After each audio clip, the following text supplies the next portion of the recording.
네, 최강 시사. Here today, let me speak directly to our counterparts in North Korea. It is time for us to do our jobs. Let's get this done. We are here, and you know how to reach us. 네, 갑자기 영어 듣기 평가 같은 어제 스티븐 비건의 기자회견이었는데요. 이 영어 발음이 좋아가지고 알아듣는 분이 많더라고요. 저는 조금 어려웠습니다. 지금 할 일을 해야 될 때고 지금 일을 끝내야 된다. 우리가 지금 여기 와 있으니까 연락해라. 이런 뜻이죠. 간단하게 얘기하면은. 근데 지금 오늘 내 답이 와야지 판문점에서 비건이 최선이랑 만나든가 할 텐데 그럴 가능성을 높게 보는 쪽은 많이 없더라고요. 지금 연말까지 한 2주 정도 남았고 ICM을 쏘니 많이 이런 안 좋은 얘기들이 많이 흘러나오고 있습니다. 관련된 얘기를 통일연구원 홍민 북한연구실장과 함께 좀 나눠보겠습니다. 연결되어 있습니다. 안녕하세요. 예, 안녕하세요. 네. 어제 비건이 얘기한 방금 좀 전에 들은 음성 보면요. 연락해라. 근데 뭐 때문에 연락해라라는 말이 없어요. 예. 이래가지고 이게 북한이 대답을 할까? 이런 생각이 들더라고요. 어떻게 보셨습니까? 네네. 예, 사실 좀 그렇습니다. 북한이 요구한 거는 대화를 하자는 것 자체가 아니라 네. 그 대화에서 미국이 내놓을 사실 셈법의 변화를 달라 그러는 거거든요. 네. 근데 사실 이제 어제 그 비건이 얘기한 것은 어떤 내용을 북한에게 줄 수 있는지에 대한 얘기보다는 그냥 대화 자체를 하자는 쪽에 초점이 맞춰져 있어서 다소 북한이 원했던 답이라고 보기는 좀 힘든 상황입니다. 근데 다만 이제 통일부 장관과의 오찬 과정 그리고 기자들과의 질의응답 과정에서 상당히 의미 있는 몇 가지 발언들이 나오긴 했습니다. 우선 그 타당성 있는 단계, 유연한 조치를 통해서 균형 잡힌 합의를 할 준비가 되어 있다. 이 얘기를 했는데요. 네. 이건 이제 통일부 장관과의 오찬 과정에서 나온 발언입니다. 네. 상당히 지금까지 미국이 취했던 굉장히 강경했던 미국의 입장을 다소 북한 쪽에 가깝게 변화시킨 발언으로 좀 볼 수 있는데 여기서 타당성 있는 단계라는 건 북한이 얘기했던 어떤 단계론 이걸 일부 수용한 부분들이 있고 또 유연한 조치 그리고 균형 잡힌 합의라는 거는 양측이 비핵화와 안전보장을 일종의 약간 등가적인 방식으로 합의할 수 있는 여지 그러니까 나름대로 상당히 북한에 가깝게 가는 메시지로 어제 볼 수 있는데요. 이런 부분들이 북한이 과연 이제 얼마나 긍정적으로 이것을 평가하고 받아들일지 다소 이제 미지수긴 합니다. 예. 미국도 사실 이제 대선 때문에 좀 몰려 있는 상황이고 북한도 지금 김정은 위원장이 연말까지 시한을 뒀잖아요. 네. 그래갖고 움직일 수 있는 여지가 그렇게 많지 않은 것 같은데 이 정도 얘기했으면 타당성 있는 단계, 유연한 조치, 균형 잡힌 합의 이 정도 얘기했으면은 구체적인 게 없더라도 뭔가 좀 북한 측에서도 뭔가 화답을 할 수도 있다 이렇게 볼 수 있는 건가요? 그러면은? 저는 좀 약간 화답하기 좀 힘들 수 그래요? 있다고 보는데요. 그 이유는 뭐냐면 연말 시한이라는 것과 그 다음에 새로운 셈법을 제시하라는 거는 김정은 국무위원장이 직접 제시한 겁니다. 그래서 올해 4월 12일 최고민회의 시정연설을 통해서 직접 그렇게 제안을 하고 그 시한을 둔 겁니다. 그러니까 사실 북한에서 최고 지도자가 말한 것은 어떤 면에서는 지상 명령과 같은 부분이고 나머지 협상 관련된 관료들은 총력전을 펼치면서 소위 최고 지도자의 이 말에 어떤 권위, 말의 어떤 체면을 지켜주기 위해서 굉장히 노력을 합니다. 그렇기 때문에 이렇게 직접 지도자가 제시한 부분에 대해서 사실 알맹이가 없는 그냥 대화를 할 수 있다. 그다음에 이제 균형 잡힌 합의를 할 수 있다. 이런 좀 약간 표피적인 얘기를 하는 걸 가지고 과연 지도자가 제시한 것을 수용했다. 또는 그래서 긍정적으로 평가한다. 과연 북한이 그렇게 볼 수 있느냐. 다만 이제 북한이 최근에 여러 담화를 통해서 밝힌 입장을 봤을 때는 좀 더 적극적인 미국의 메시지를 원할 것이다. 그래서 단지 이 정도의 말을 가지고 덥석 대화에 응하는 방식은 아닐까 싶다 이렇게 봅니다. 근데 오늘 새벽에 들어온 뉴스가 하나 있었습니다. 중국하고 러시아가 유엔 안보리에다가 대북 제재 일부 해제 요구안을 제출을 했다. 이게 여기에 이제 남북 철도 도로 이런 것들이 포함되어 있어요. 네네. 이게 미국하고 좀 뭔가 이게 얘기가 된 부분일까요? 아니면 그냥 이렇게 의례적으로 하는 부분일까요? 어떻게 보세요, 이거는? 아마 중국, 러시아가 미국과의 어떤 협의를 통해서 지금 만든 안은 아닐 거라고 봅니다. 네. 중국, 러시아는 최근에 그 한반도 상황이 굉장히 안 좋게 흘러간다라는 이제 그 정세 판단 인식에 따라서 네. 한반도에 적용할 수 있는 새로운 평화 로드맵 이런 것들을 나름대로 두 국가가 좀 고민을 하겠다라서 같이 협력 작업을 한 것으로 알고 있습니다. 네. 근데 이것이 뭐 처음 있는 일은 아니고 이미 2017년에 네. 7월경에 이제 북러가 한반도의 평화와 관련된 로드맵을 공동의 어떤 안으로 해서 제출한 바가 있고 특히 우리 대통령께도 전달한 바가 있습니다. 네.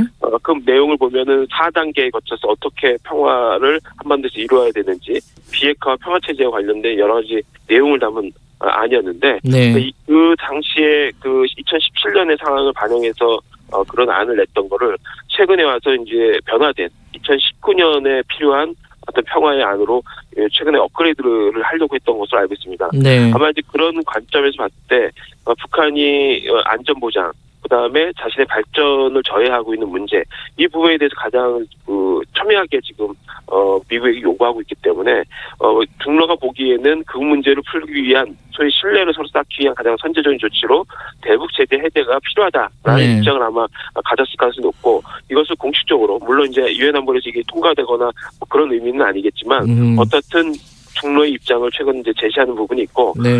최근에 동북아에 형성되어 있는 미국과 중국, 러시아와의 어떤 일종의 긴장 관계, 또 네. 갈등 구도가 있는데 상당부 중로가 요즘은 군사적인 긴밀한 연대 관계를 통해서 미국이 약간 대항하고 있는 그런 전선을 형성하고 있거든요. 네. 그런 차원에서 아마 북한의 입장을 다소 좀 강경하게 대변하고, 네. 합리적으로 좀 대응하기 위해서 내놓은 것이 아닌가 생각이 듭니다. 그 비건은 아까 말씀하신 대로 조금 유화적인 뉘앙스의 말들을 했지만은 트럼프 대통령은 또 이렇게 얘기를 했다고 또 오늘 아침에 들어왔습니다. 북한에서 무언가 진행 중이면은 실망할 것이다. 그리고 그렇게 되면 그걸 처리할 것이다. 네. 뭐 ICBM이나 핵이나 이런 부분을 얘기한 거겠죠, 당연히.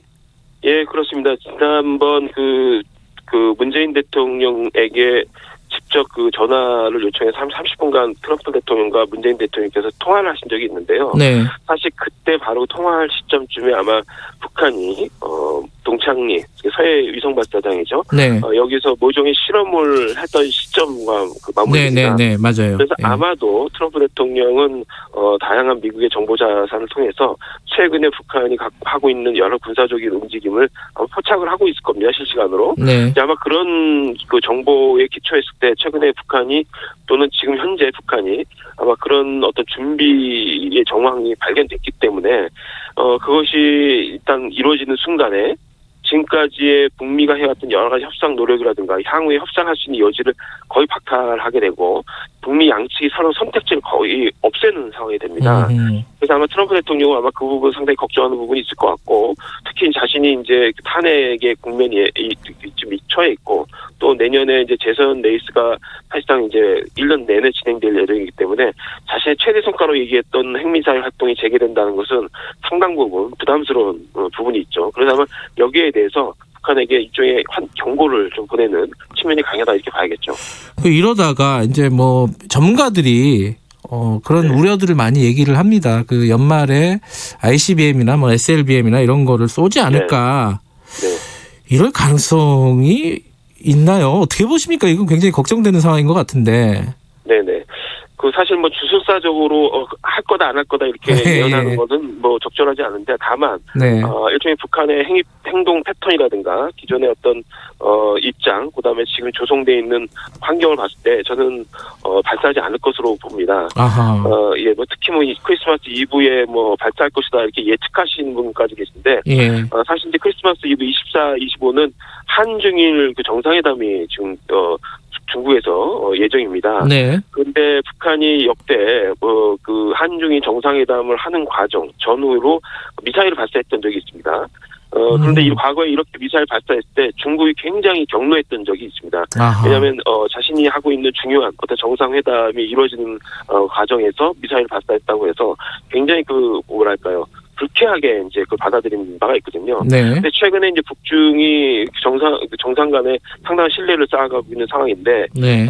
중국을 배려하지 않고 한중일 정상회담이 열리는 즈음에 미사일을 쏠 가능성은 낮다. 그리고 그것이 한중 정상회담 이후라고 하더라도 중국을 배려하지 않은 상태에서 쏘는 것은 쉽지 않다. 일단 환경인 측면에서 그런 부분이 있고, 이미 이제 당 전원회의죠. 7기 5차 당 전원회의를 소집 공고해놨습니다. 네. 날짜는 아직 지정하지 않았는데, 이게 이제 12월 하순에 열릴 예정이기 때문에 사실 이 12월 하순에 있을 당 전원회의를 통해서 자신이 밝힐 새로운 전략적 노선, 새로운 길을 제시할 가능성이 높기 때문에 굳이 이 새로운 전략 노선을 밝히기 전 또는 후로 미사일까지 쏘가면서 자신의 선택지를 좁히고 위험 수위를 높일 필요는 없다. 네. 충분히 자신의 전략적 노선을 밝히는 것만으로도 새로운 길의 입장과 나름대로 메시지를 줄 수 있다. 뭐 이렇게 봅니다.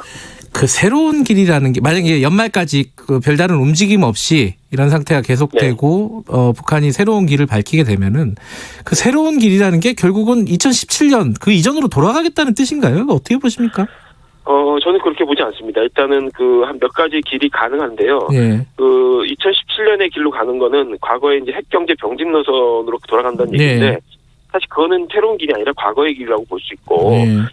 그 자체만으로 소위 이제 핵미사일 실험을 재개하는 것만으로도 국제사회와 했던 완전한 비핵화 약속을 완전히 저버리는 것이고, 네. 또 한편에서는 대북 제재가 추가될 것이고, 뭐 그런 측면에서 지금까지 겪었던 고통보다 더 많은 고통을 겪어야 되고, 네. 완전한 비핵화를 약속하면서 걸어왔던 김정은 위원장의 어떤 결정, 여기에 대한 책임이 내부적으로 상당 부분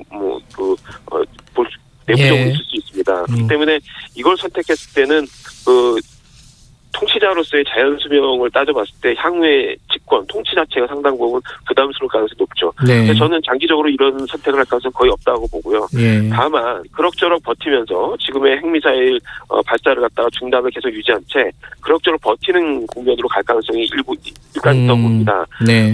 예를 들면 이제 중국과 러시아와 느슨한 또는 적극적인 어떤 군사적 연대 또는 정치적 연대를 형성하면서 나름대로 미국의 다음 어떤 차기 정부라든가 네. 나름대로 좀 안정적인 미국의 협상팀이 등장할 전까지 나름대로 좀 그럭저럭 버티는 방식의 길을 우선적으로 채택할 가능성이 있다.